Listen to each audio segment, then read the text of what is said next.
Have you ever woken up one morning and realized that the dreams you once had, the things that kept you awake at night with excitement, are now buried somewhere under bills, deadlines, and a constant sense that you're just surviving, not living? You had plans, didn't you? You had visions of who you were going to be, where you were going to go, and the kind of life you were going to create. And yet, here you are. You're busy. You're responsible. You're stuck. Here's the truth no one tells you.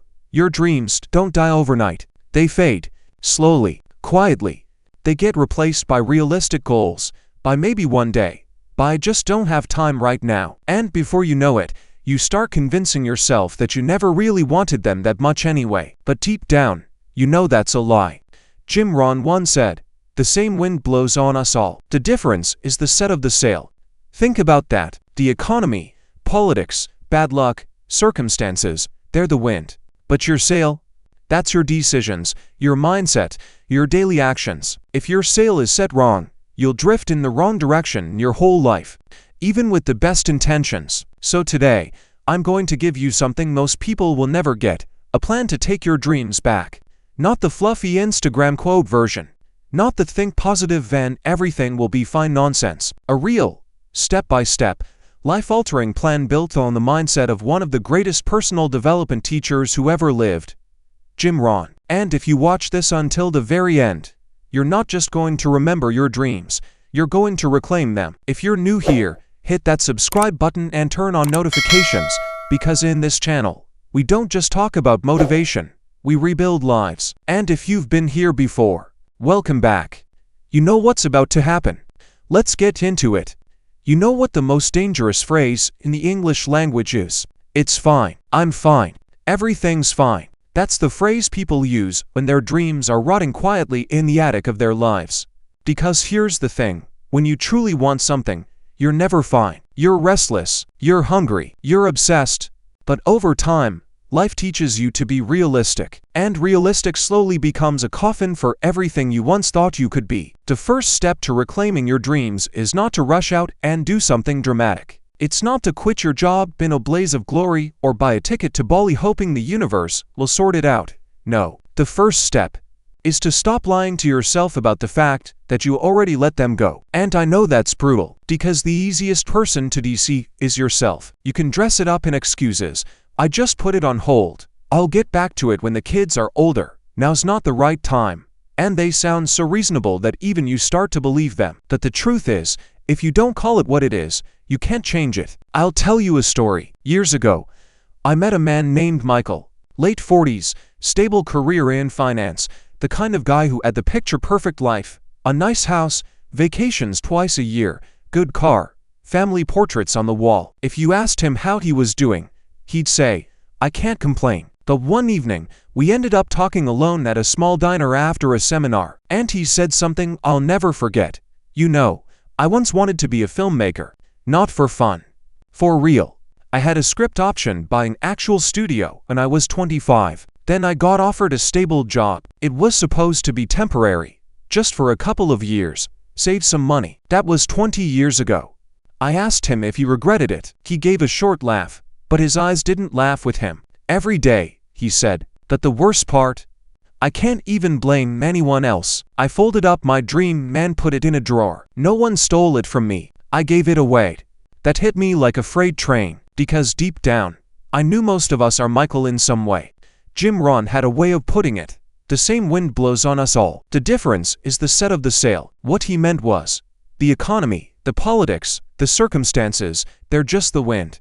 They push all of us around. But the direction you go, that's your sail. Your decisions, your mindset, your actions. If your sail is set wrong, you can drift in the wrong direction for decades without even realizing it. And here's the part that hurts. Sometimes, the wrong direction feels safe, predictable, even comfortable. But it's still the wrong direction. And the longer you stay there, the harder it is to remember that you ever intended to go somewhere else. So how do we deal with this? Step 1. Brutal honesty. Here's the exercise. And I don't care if you're watching this on your phone, your laptop, or on the treadmill. The second this video ends, grab a piece of paper. At the very top, write, "Dreams I have abandoned." Yeah, I know, the word abandon stings. Good. Let it Because if you water it down to put on pause or delayed, you'll keep lying to yourself. Write them all, the big ones, the silly ones, the secret ones you never told anyone because you were afraid they'd laugh. Then, next to each one, write the exact moment, the year, the month, even the day, if you can remember, when you stopped chasing it. And after that, write why. You might see reasons like, I didn't have the money, I didn't have the time, I was scared I wasn't good enough, or maybe, someone told me it was unrealistic. Don't censor yourself, get it all out, because now, you have a map. I had a friend named Sarah who once dreamed of opening her own bakery. She was incredible. She could make cakes that looked like sculptures. In her 20s, she even won local awards. But then came marriage, 2 kids, and the belief that there's no way I could handle a business right now. The dream went into the drawer. When she did this exact exercise years later, she wrote "Open my bakery" at the top of the page. Next to it, under why I stopped, she wrote, because I had 2 small children and no time. But as she stared at it, she realized something. Her kids were now teenagers. The reason was gone, but the dream was still there. That night, she baked cupcakes for a school fundraiser. Then she posted them on Instagram. Within weeks, people were placing orders. 6 months later, she was renting a small shop. Today, she's the owner of a thriving bakery in the heart of our city. What changed? Not the economy, not her luck, not the wind. She just adjusted her sail. Jim Rohn would say, you cannot change the seasons, but you can change yourself. You can't control how fast the world moves, but you can control whether you let it carry your dreams out to sea or whether you start rowing toward them again. This is where it gets practical. Once you've written your list, I want you to pick one dream, just one, that you could take the smallest possible step toward this week. Not the whole dream, not the perfect launch, just one action. Maybe it's researching a course. Maybe it's emailing someone in that field. Maybe it's dusting off the guitar you haven't played in 10 years. That's it, because reclaiming your dreams doesn't start with a leap. It starts with a crack in the wall you've built around them. And the moment light gets in, everything changes. If you're listening to this right now, you've already proved one thing. Your dream still matters. Otherwise, you wouldn't still be here. So do me a favor. Hit the like button, not for me, but as your first symbolic act of saying, I'm back in the game. Because trust me, this is just the beginning. There's something you need to know about dreams. They don't disappear. They just get buried. They get buried under responsibilities, under bills, under deadlines, under other people's expectations. And the longer they stay buried, the more you start to believe they were never real in the first place. But here's the uncomfortable truth. The fact that your dream keeps resurfacing in your thoughts, no matter how many times you try to ignore it, means it's not dead. It's just trapped, and it's waiting for you to dig it out. Jim Rohn used to tell a story about planting seeds. If you plant seeds in good soil, they'll grow. But if you bury them under concrete, they won't. Not because the seed is bad, but because the environment kills its chances. Your dream is the seed. Your current environment, your habits, your daily routines, your mental diet, that's the soil or the concrete. If you keep your dream buried under concrete habits, it's never going to see the light of day. Here's the thing. Most people think they've lost their dream because they lack motivation. But motivation is rarely the problem. You've been motivated before. Remember when you had a surge of energy and swore you'd make a change. But then a week later, you were right back where you started. Why? Because motivation doesn't survive in the wrong environment. I learned this firsthand from a guy named Daniel. Daniel always wanted to be a writer. And he was good. Really good. In his 20s, he even got a short story published in a national magazine. But his friends weren't writers. They were drink on Friday, complain about their boss, watch Netflix until midnight kind of friends. Nothing wrong with that lifestyle, except that it's fatal to a writer who needs quiet mornings and mental clarity. Daniel's dream didn't vanish because he stopped loving writing. It vanished because he kept planting it in the wrong soil, surrounded by distractions, late nights, and people who didn't value creativity. The seed couldn't grow. So let's make this practical. If you want to reclaim your dreams, you can't just change what you do. You have to change where you do it and who you do it around. This is why Jim Rohn famously said, you are the average of the 5 people you spend the most time with. I know, it sounds like one of those Instagram quotes that get slapped on a sunset background. but it's real. The people around you either make your dreams feel urgent or make them feel silly. And here's the scary part. They do it without even trying. Think about it. If you spend time around people who are constantly talking about ideas, building projects, chasing goals, you start to believe that's normal. If you spend time around people who are constantly making excuses, blaming circumstances, or laughing at ambition, you start to believe that's normal. So here's your action step. Audit your circle. And I don't mean just the obvious toxic people. Sometimes the most dangerous dream killers are the ones who love you the most. They don't mean harm, but they're so afraid you'll get hurt, fail, or be disappointed that they keep you small to keep you safe. You need two kinds of people in your life if you're going to reclaim your dreams. First, those who have already achieved something similar to what you want. They show you what's possible. Second, those who are in the trenches chasing their own dreams right now. They keep your fire alive. When Daniel finally realized this, he made a small but radical shift. He joined a Saturday morning writers group. It was nothing fancy, just 6 people meeting in a cafe at 8 a.m. with coffee and laptops. No one there was famous. No one was making a fortune, but everyone was chasing something. And that changed everything. He started writing again. Not because he suddenly had more motivation, but because he had an environment where his dream didn't feel like an alien thing. 6 months later, he had a manuscript draft. A year later, he self-published his first book. Was it a bestseller? No. But he didn't care. He dug up the seed and put it back in the sunlight. If you're listening to this, you need to do the same. Look at your week. Where do you spend most of your time? Who do you talk to? What do you consume? If you can't see a direct link between those inputs and your dream, you're suffocating it without realizing it. Here's a small but powerful experiment. For 1 week, limit your contact with people who drain your energy or dismiss your goals. You don't need to announce it.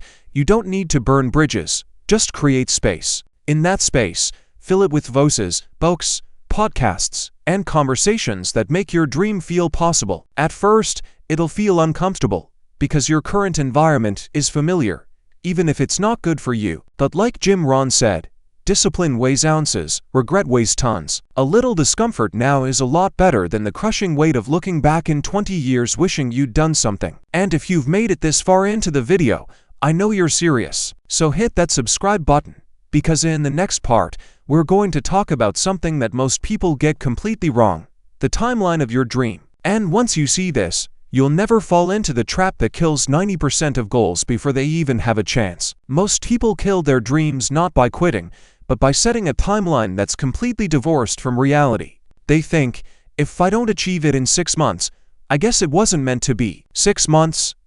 That's not a dream. That's a weekend project.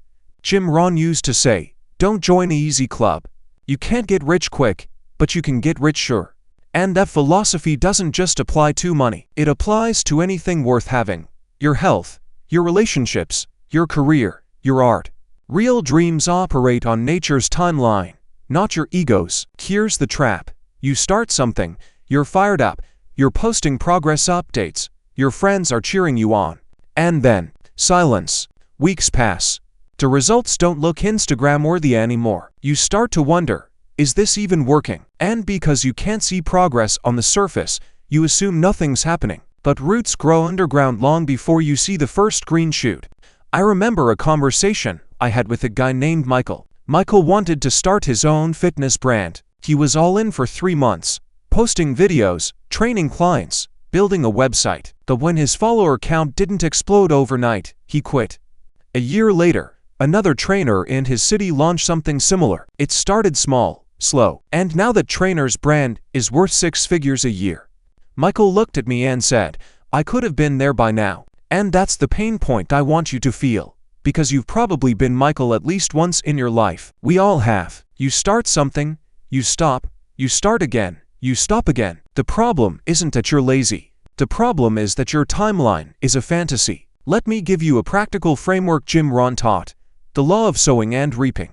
You don't plant a seed and get fruit the next day. You plant it, you water it, you protect it, you wait. There's a season for planting, a season for nurturing, and a season for harvesting. Skip any of those, and you don't get the harvest. Most people want to plant in the morning and harvest at night. That's not a dream. That's a delusion. If you want your dream back, you need to commit to the seasons, not just the excitement at the beginning. Here's the uncomfortable part. Some seasons will feel like nothing is happening. You'll look around and think, everyone else is ahead of me. You'll scroll social media and see someone half your age doing what you want to do. Faster, better, bigger. And that's when you're tempted to rip your seed out of the ground just to check if it's growing. But every time you do that, you kill it. Instead, you need to set a long enough timeline that short-term setbacks don't derail you. For example, if you want to build a business, don't ask, how can I be successful in 6 months? Ask, how can I still be building and growing this 5 years from now? That changes everything. Suddenly, missing a week or having a slow month isn't a reason to quit. It's just part of the season. Let's make it practical. 1. Decide the minimum amount of time you're willing to work on your dream without expecting any visible results. Jim Rohn used to call this the price of entry. Maybe it's 6 months. Maybe it's 2 years. But until that time is up, you're not even allowed to judge whether it's working. 2. Create milestone goals that are based on actions, not outcomes. You can't control how many people buy your book in year 1. But you can control how many pages you write per week. You can't control how many clients sign up in month 3. But you can control how many sales calls you make. 3. Track your progress privately. This isn't about impressing other people. This is about building evidence that you're moving forward, even if the world can't see it yet. I know some of you listening right now are thinking, but what if I waste years on something that doesn't work? And here's my answer. You're already spending years on things that aren't your dream. At least this way, you're giving yourself a chance. There's a story I love about a bamboo tree. You plant it, you water it, and nothing happens for 5 years. 5 years of staring at dirt. But in the 5th year, within 6 weeks, it shoots up 80 feet. The growth was happening all along. You just couldn't see it. Your dream is that bamboo. If you stop watering it in year 3, you'll never see it break the surface. And this is why timelines are so dangerous. They make you dig up your bamboo before it's ready. So here's your challenge for today. Take your current dream, whatever it is, and multiply your expected timeline by 3. If you thought it would take 1 year, give it 3. If you thought it would take 3, give it 9. And watch what happens to your patience, your creativity, and your results. Because when you stop obsessing over the clock, you start focusing on the craft. And the craft is where your dream comes back to life. And if you're still with me, make sure you subscribe, because in the next part, I'm going to show you the one hidden force that silently decides whether your dream thrives or dies. And most people never even know it exists. You can have the perfect plan, the best mentors, and all the talent in the world, and still watch your dream slip away. Why? Because the silent killer of dreams isn't failure, it's distraction. Jim Rohn said, either you run the day, or the day runs you. And most people don't even realize they've handed over the keys. Their schedule, their focus, their attention. It's up for grabs. Any email, notification, or quick favor from someone else can hijack their time. And here's the cruel twist. The world doesn't take your dream from you in one big, dramatic moment. It steals it 5 minutes at a time. Think about it. You sit down to work on your book, your business, your art, and your phone buzzes. It's just a quick reply to a friend. Then maybe a video someone sent you. Then maybe a scroll through social media just for inspiration. 20 minutes gone. Then 30. Then an hour. By the time you come back, the deep focus you needed is gone. And you tell yourself, I'll get back to it tomorrow. But tomorrow brings the same game. A battle for your attention that you're losing without even knowing it. I learned this the hard way when I was working on my first big project. I had carved out 2 hours every evening to write, but somehow, those 2 hours would vanish. I end up doing urgent tasks, responding to messages, tidying my desk. And here's what I realized. My dream wasn't being destroyed by big failures. It was being nibbled to death by small, harmless-looking distractions. There's a story Jim Rohn loved about a man who wanted to climb a mountain. Every day he would start climbing, but along the way, he'd see something interesting. A rare flower, a beautiful bird, a shiny rock. He'd stop, explore, collect. By the end of the day, he had a pocket full of treasures, but was no closer to the top. That's how most of us live. We collect little wins that feel good in the moment, but don't move us toward the peak. Here's the brutal truth. Every yes to something small is a no to your dream. So how do you fight back? First, you need what I call dream hours. These are non-negotiable blocks of time dedicated only to your dream. No phone, no email, no just checking. You protect them like your life depends on it, because in a way, it does. Second, create an environment where distraction can't survive. If you're writing, close the tabs, silence the notifications, put the phone in another room. If you're building a business, make a rule. No meetings, no calls, no interruptions during your dream hours. Third, you need to measure your focus, not just your output. Every day, ask, how much uninterrupted time did I give my dream today? If the answer is 0, it's a warning sign, because a dream starved of focused time is a dream on life support. And let's be honest, distraction is seductive because it's easy. It gives you the illusion of progress without the pain of deep work. But here's the deal. Easy is the enemy. Jim Rohn said, "Don't wish it were easier. Wish you were better." And getting better means learning to delay the dopamine hit of checking something off a list in exchange for the much bigger reward of actually moving the needle on what matters. Now, let me hit you with a question that might sting. If someone looked at your calendar for the past month, would they be able to tell what your dream is? Or would it look like you've been busy with everything except the one thing that matters most? Because if your dream isn't in your calendar, it's not in your life. I know some of you might be thinking, but I don't have time. Let me challenge that. The average person spends over 2 hours a day on social media. That's 14 hours a week. That's 56 hours a month. That's almost 700 hours a year. Imagine what your dream would look like if you invested even half of that into it. Here's your action step. Starting tomorrow, block out your dream hours.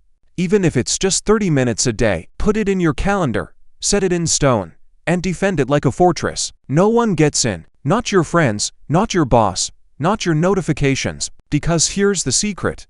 When you protect your time, you're not just protecting your dream.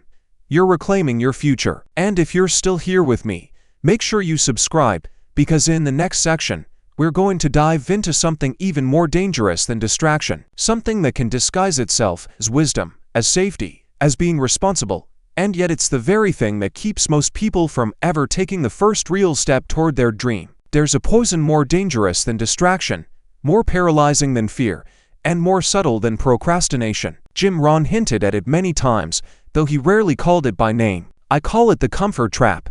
It's that voice that says, "You're fine where you are. You've worked hard enough.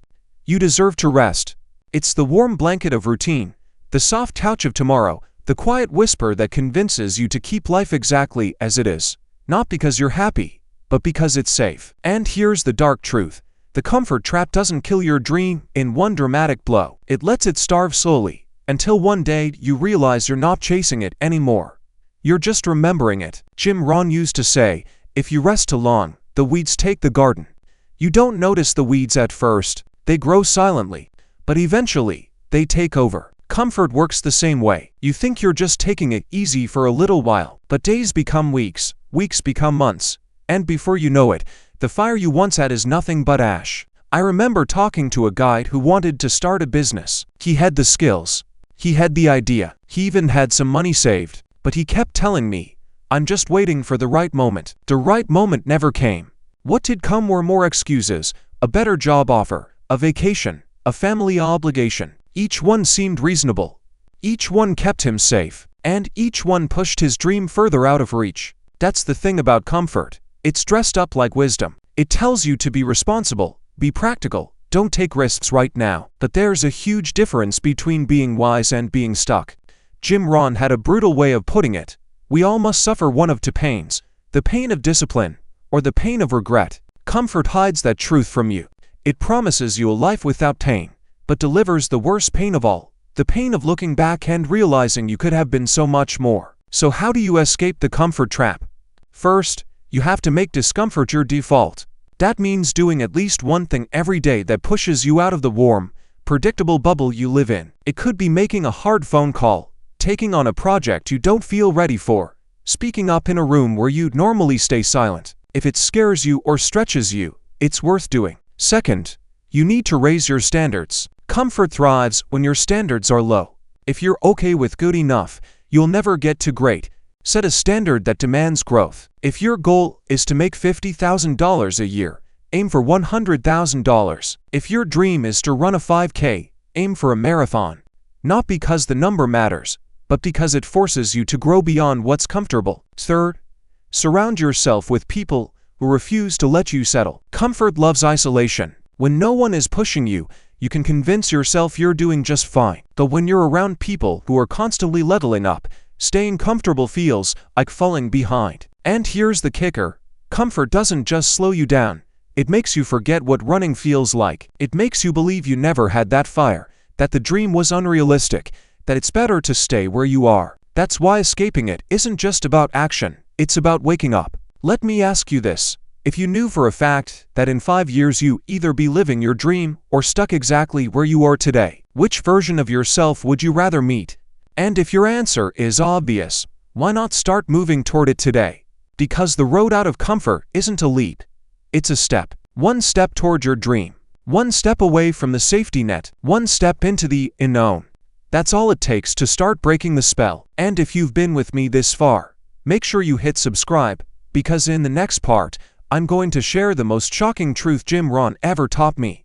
The one that will either light a fire under you, or make you realize you've been living your whole life under someone else's plan. Jim Rohn had this quiet way of telling you something that would rip your soul open. He wouldn't raise his voice. He wouldn't dramatize it. He'd just drop a sentence so sharp, it would stick with you for life. One of those sentences was, if you don't design your own life plan, chances are you'll fall into someone else's plan. And guess what they have planned for you? Not much. Let that sink in. If you're not actively building the life you want, you're automatically building someone else's dream. And here's the dark twist.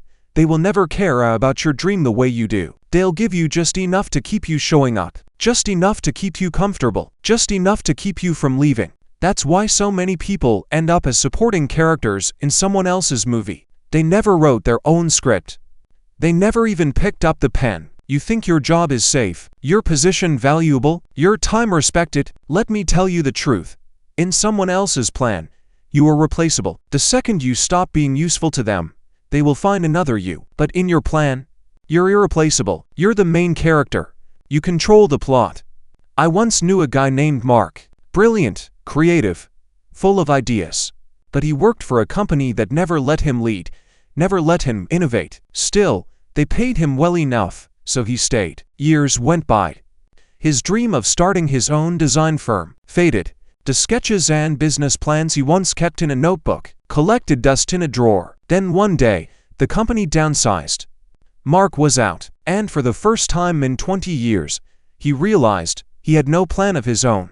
He'd spent decades building someone else's empire, and was left with nothing but a resume and regret. Jim Rohn would say, life doesn't get better by chance, it gets better by change. But change doesn't happen automatically. You have to choose it. You have to wake up every day and ask yourself, am I living my plan, or someone else's? Here's the part most people miss. Building your plan doesn't mean quitting your job tomorrow, selling your house, and moving to Bali. It means taking back control of the steering wheel, one choice at a time. When you decide how to spend your hours, that's your plan. When you choose what skills to learn next, that's your plan. When you invest in your growth instead of your comfort, that's your plan. And let's be real, most people avoid making a plan because then they can't hide. If you don't know what you're aiming for, you can't fail, but you also can't win. Jim used to challenge people to write down exactly what they wanted in life, in detail. The house, the career, the health, the relationships. Not vague wishes, but clear, vivid goals. Because clarity is power. Once you see it on paper, you can't unsee it. And that's when the real pressure kicks in, because now, it's up to you to make it happen. But here's where the fire starts. When you have a plan, you stop drifting. You start attracting opportunities that align with where you're going. You start saying no to things that waste your time. You stop living on autopilot. So why don't more people do it? Fear. Fear of failing. Fear of judgment. Fear of finding out they're not as capable as they hoped. But here's the secret. Those fears never go away.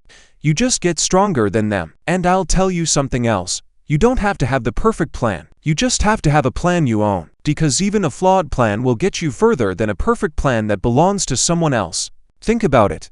5 years from now, you could be living a life you designed.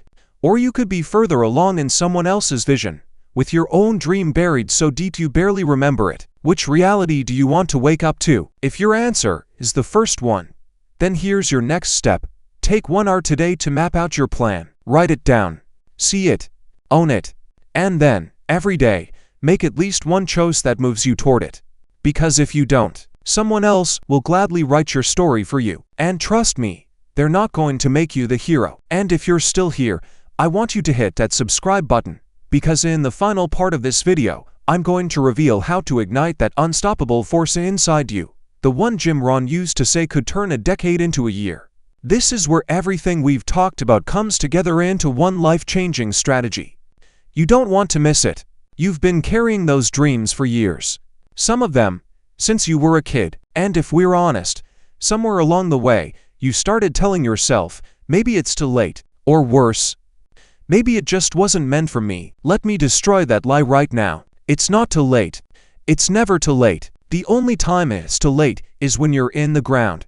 Until then, every day is another chance to rewrite the script. Jim Rohn used to say, you cannot change your destination overnight, but you can change your direction overnight. Read that again. You don't need to have it all figured out today. You just need to turn the wheel. Here's the truth most people don't want to admit. They're not failing because their dream is impossible. They're failing because they've been playing a game they can't win. They've been trying to fit their dream into the leftover scraps of time, energy, and attention after they've spent it all on things that don't matter. You can't reclaim your dream with crumbs. You have to feed it first. Jim used to tell this story about planting seeds. If you plant a seed and check on it every hour, you'll get frustrated because it's not growing fast enough. But if you plant it, water it, protect it, and keep nurturing it day after day, you'll wake up one morning and realize it's become a tree. That's how dreams work.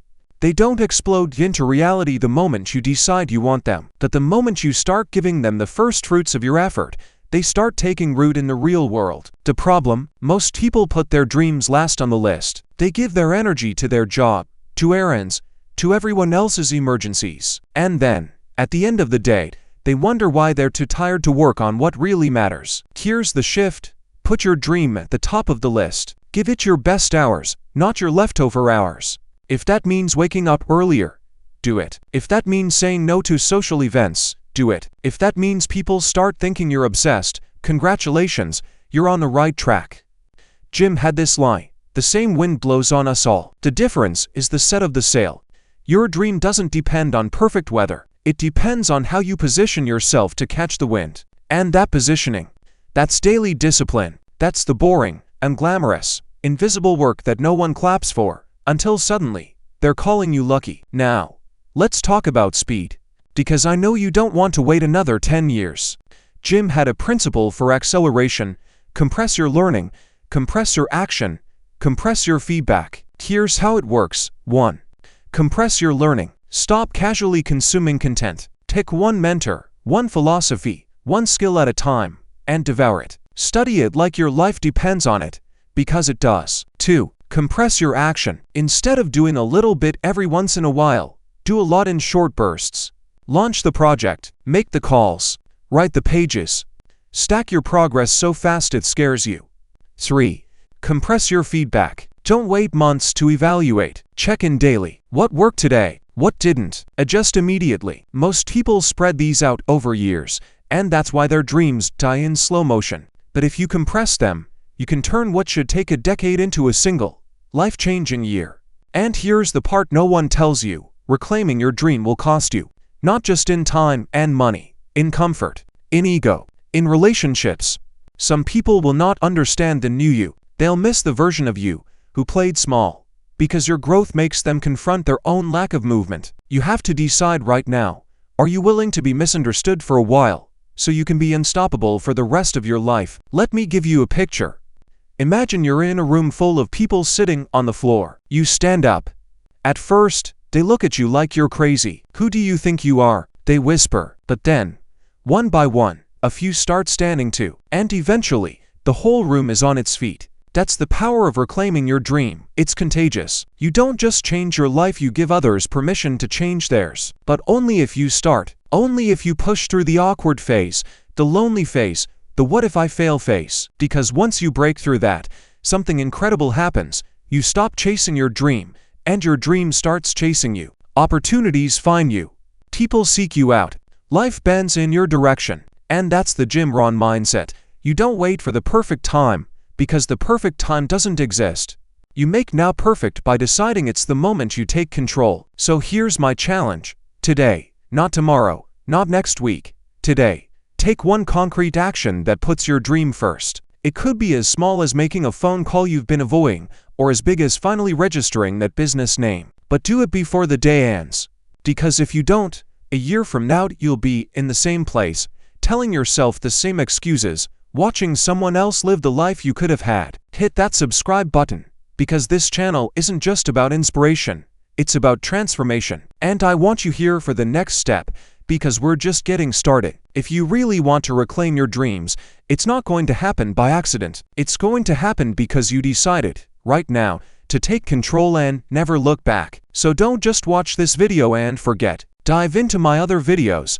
I've laid out everything you need to build momentum, stay motivated, and actually get results. Every single one is a step closer to the life you deserve. Click right here, right now. Don't wait for someday, because someday might never come. And if you think this is the end, you're wrong. It's only the beginning, because your dream, it's still waiting.